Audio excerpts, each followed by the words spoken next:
They got freaky numbers. The cat from Army. Was it Andre Carter? He's one of them dudes, man. Yep. Well, that's a good segue because he's first one in the stock down report I can see it. in this I article. get it. I get it. But here's what I'll say. I watched a little bit of his stuff today. He's pretty natural too. Yeah. In terms of just like smooth, and then he's got the height and the size and To all that. me, you know, he reminds me of a super athletic Carl Nassib. Like when I watch Carl's frame, that long, lanky, long arms, but for like a true like 4-3 DN type, like he gives me that. But I think Andre is just a better athlete than Carl was when he came out. But yeah, the thing with Andre, man, you watch his tape, super duper productive. The long arms, crazy athleticism, man. He can drop into coverage, do all the 3-4 linebacker stuff that you want him to do. Can naturally play in that 4-3 as well in terms of the DN spot. Smooth pass rusher. You watch him, man. I thought that he had a really good speed rush, but he also has a nice complementary counter where he does a cross chop with it, man. So you want to have moves that look similar, so that way when this offensive lineman is blocking against you, he can't tell what you're coming with, or he can't tell what your counter is going to be. And I thought that Andre did a good job of that, or developing that. But no, I like his game, man. Super productive. The big question that I had was, he's playing the Army, so you're not watching him play against the best of the best talent. Some of these tackles you watch him play against, it's like, yeah, it should look like that. If you are in this conversation to be an NFL caliber guy, you should make this guy look like that. So he did check that off. But it's almost like the same conversation we have with HBCU players, or like the FCS, like smaller school guys. It's like, can you, yes, you dominated this competition, but can it translate to bigger, better, faster athletes? That's the only question I had when I watched Andre, because I like his tape. Did it test the best? And that was a little bit of a surprise, because when you watch him play, he does look a little bit more explosive. He does look like a better athlete. But yeah, whenever I saw the numbers and stuff, Yeah. and them reporting stock down, and then I watched his game today, I was expecting to see something like Noah Sewell. Yeah, That guy, yeah. he's like slow out there. Like, He just he's got straight. lucky with some of these sacks and stuff. But no, I feel like he jumped off the screen. Yeah, But like, you're you have right to look with for him. the lack. No, I won't say lack of competition, but against some of the lower competition. Yeah. I feel like almost like you coming from JMU. Yeah. You got to go into the combine because it is the even playing field. Correct. You guys are all in the same You got to field. go there and like show, Like stand out if Yeah. you want to go up. And unfortunately, that the combine just didn't help his case. Yeah. Mike Morris is the next one, defensive end out of Michigan. Now we're Stock familiar down. with Mike Morris, man. We talked about him because obviously the Steelers met with him when we were talking. Was that edge rushers? I think whatever day that was. But with Mike, man, I think someone brought him up in their mock draft too. that might have been it. The thing with Mike is this, man. I'm a fan of his game. He is a heavy-handed power rusher. He's going to stop the run. He reminds me of Pernell McPhee. He reminds me of Zadarius Smith. Like, he gives me those big body outside linebacker types. The knock that people have on him, and rightfully so, is the speed part. He's not a guy that you want chasing people or trying to drop into coverage a lot. That's not necessarily his game. But the thing with Mike is this: when you're talking about having him playing against the run, he is a bully versus the run. When you talk about him rushing the passer, he is a heavy-handed pass rusher that understands how to get after the quarterback. Very similar style of rusher as Nolan Smith, except the difference is this guy has a bigger frame, so when he's doing it, it just looks heavier.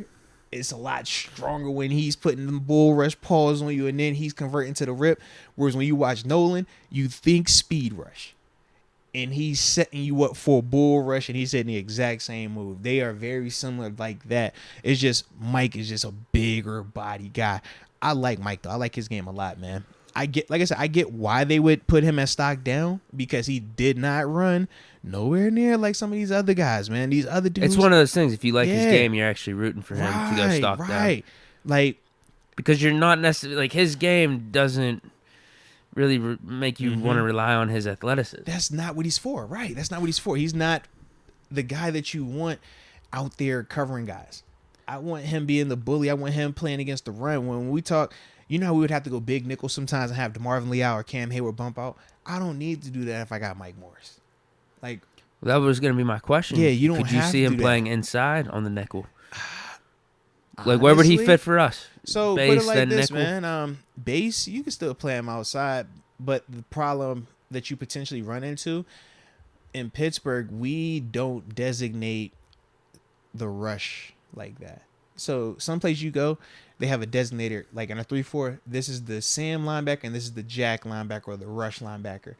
Wherever this guy is, he rushes every time. Wherever that guy is, he's the cover guy. He'll walk out on number 2. He'll buzz, do the curl flat stuff. In Pittsburgh, we don't do that. We will literally play it right and left. Like, yo, if you got to drop in the coverage, man, drop in the coverage. If you playing a left-handed team, man, you might be in coverage all day. You playing a right-handed team, you might be rushing the whole time.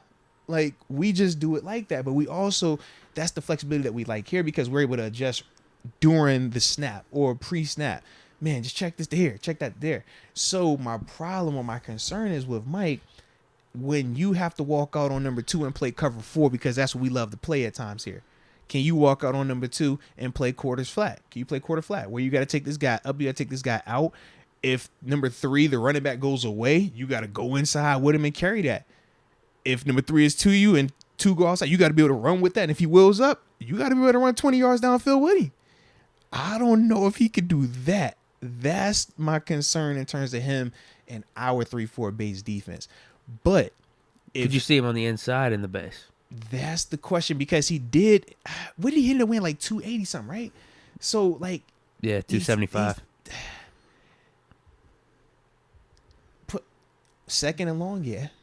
It's literally what they say in the last Second sentence and long, here. if we're Seems like talking a man play- without a clear position. Yeah, because it's like if it's second and long, or if I'm expecting play action pass, I'm bumping him on the interior because he can play the run well enough that I can get out of a down. But if I can get him and it's a passing situation, yeah, and I like him versus a guard. But at the same time, I don't want him there for obvious running downs because I think he'll get bullied on the interior part. But you put him on the outside versus any first down run plays, I like it. But if you get in play action and he got to carry that tight end and them linebackers Not then good. bumped up, we going to have some issues. That's, yeah. So, yeah. This is all why they say stock down. That's part of the issue with him, man. It's certain teams that he'll go to and be fine because they designate rush guy, they designate dropper. I just think for him and our defense, it could be a little challenging. I even think of him in a 4-3 if you put him at DN.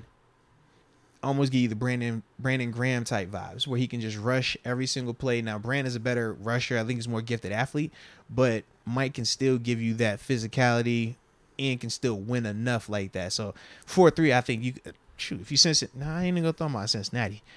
But a team like that, it couldn't hurt. You catch my drift. Jacqueline Roy, next stock down candidate. Yeah, LSU defensive tackle. Yeah. Shout out to Jacqueline Roy, man. He was actually kind of unique to me when I watched him on tape. Big body D tackle, man. He could play the 3. He could play that nose tackle. Super strong, very, very long arms. But the thing that jumped off was his pass rush ability. I thought he was super athletic and very, very explosive. When you watch the ball snap, he's one of the first guys off the ball in that offensive line. Doesn't always make the play, but he's going to dent that offensive line. And he also plays high at times. But the thing that I thought with him, man, you definitely got to coach up his technique. Hand placement, pad level. Because of how big he is, because of just how explosive he is, sometimes he could get away with not being fundamentally sound, not having the best pad level. But you watch him at times versus some of the better competition, and they would have success on him where he could get folded up sometimes because of him just being high. But I do like his game. I just think he's one of those guys, you just got to get some good coaching on him. Sure. Next, Drew Sanders. Yeah. He didn't participate, Mm-hmm. but he was listed at 6'4", 3/8, 235-pound frame, average arm length, 32 1/8 inches. They're saying he looked quick. I was trying to look this up because he didn't participate in any the drills, like the numbered drills. Right. They're saying he did stuff in the position drills. Yeah. He looked quick moving, straight line, as expected with his lean build. Mm-hmm. But he's not elite when it comes to change of direction. And this is what the writer says Shout here. out to Let's Go UW. He'll like this. He says, he reminded me more of 2022 Day 2 selections like Troy Anderson and Chad Muma. Shout out to Let's Go UW. What do you think of those takes? I mean, first off, we're not tripping on Troy. Troy Anderson started for the Falcons, and Chad Muma was a rotational player down in Jacksonville. I just felt like from what I watched with Drew Sanders, he was a tier above both of those guys. No, he is. He is. But I'm just simply saying if he's referencing watching this guy take 5 to 10 reps, because essentially that's all you're taking at the combine for the field work. It's not, I'm going to get 30 reps of dropping, curl flat, 30 reps of shuffle this way, turn my hips this way, flip my hips this way. All right, now come back down to catch the ball. Yeah, I felt like Sanders was actually pretty good in coverage. Yeah, that's my thing, man.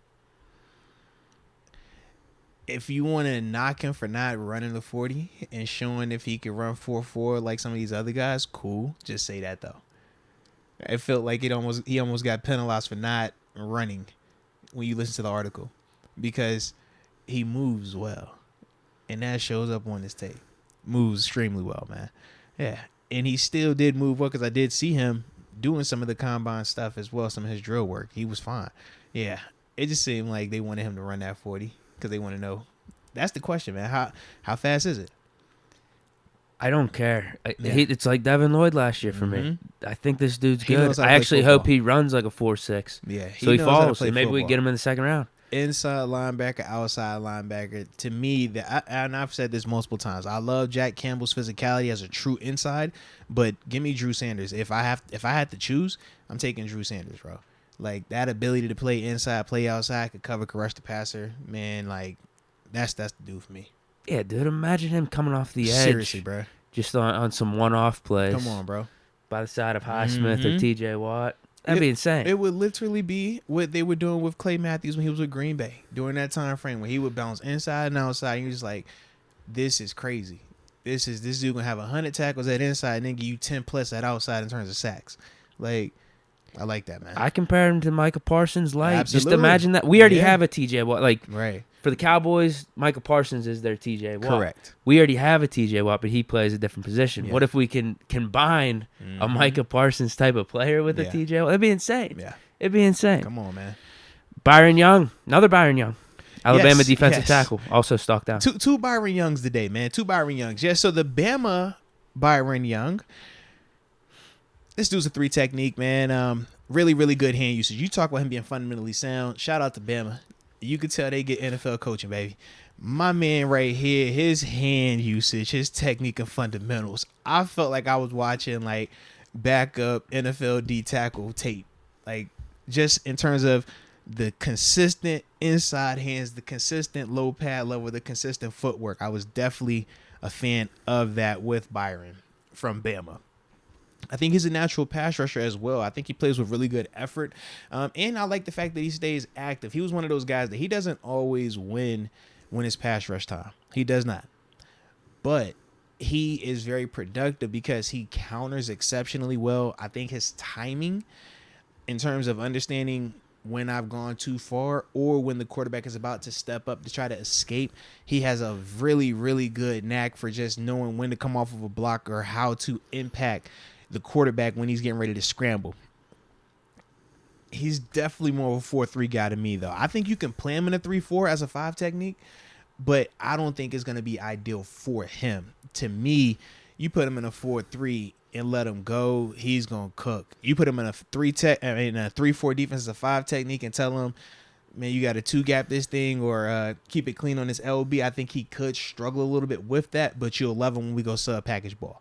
So it's one of those, just depends on how we want to use him. And also, it's not a negative when we talk about the fit at times like that, but it just becomes more of a conversation about where are you investing the draft pick in getting a guy like that. Because you don't mind having a guy that might fit this part early on and maybe develops this later on. You just don't want to take that at 17 or at 32 or at 49. That's the different conversation with it. But I definitely like Byron Young, though, man. It's looking like they got him around the 4th. Yeah. This one website got his stock falling. Could be a type of player, like whenever we picked Isaiah Buggs out of Alabama, we get him late. Just as a depth guy early on, see what he does. Bugs ended up playing pretty damn good for Detroit. Shoot, Bugs still playing right now. Heck yeah.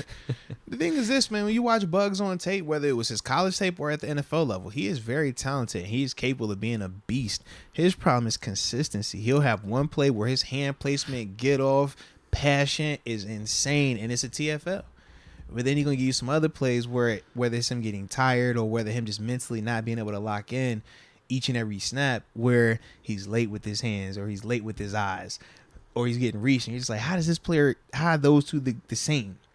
But at this level, that's the name of the game. It's consistency, man. A lot of dudes can do it once, but I need you to repeat that thing. Any overall thoughts with this stock up, stock down? For me, it's just it's always any of these stock up, stock down reports. Did you test well at the combine? Yeah. Your stock's probably up a little bit. Yeah. Did you test bad? It's probably a little bit down. Well, because the thing too, man, you think of it, it's like, as we said, whether that's right or wrong, I don't agree. I like I said, I like the good players to test bad, so their stock goes down. I don't think it should matter that much, but it does. You like it. It does in the sense of when you it affects their draft stock. Because when you watching this tape, man, and you talk about your job being on the line, like, we're chill right now. We don't have any type of consequences if we're wrong on these players. So we don't have to let the combine be the end all be all or let it have that type of impact on us.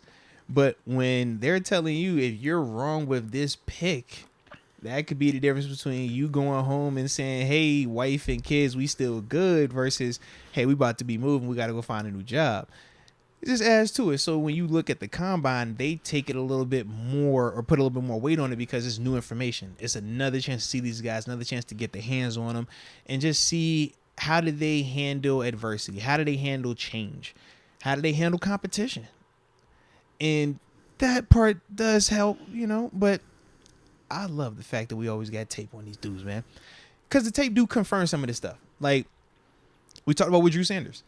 Him moving well in the individual parts. Like, yo, we felt like that shit It's funny you say that because the guy in this NFL.com article didn't feel like he moved well. Yeah, which is crazy. I'm just like, bro, what are you... I couldn't even find it. I don't know where you found it. Well, were you actually watching it? Yeah. Okay. Mm-hmm. Yeah, because they didn't have any of that online. I was trying to see Drew Combine or like, Drew Sanders Combine highlights. Yeah. They didn't have it. But my whole thing is just like, I don't get why they penalize... Well, I do get why they penalize some of the people who don't run 40s, but that shouldn't make it a stock down. If your tape is still hot, man, and you still look good in certain elements of it, you good. Unless you weigh in like super light or you super heavy or something like that. Yeah.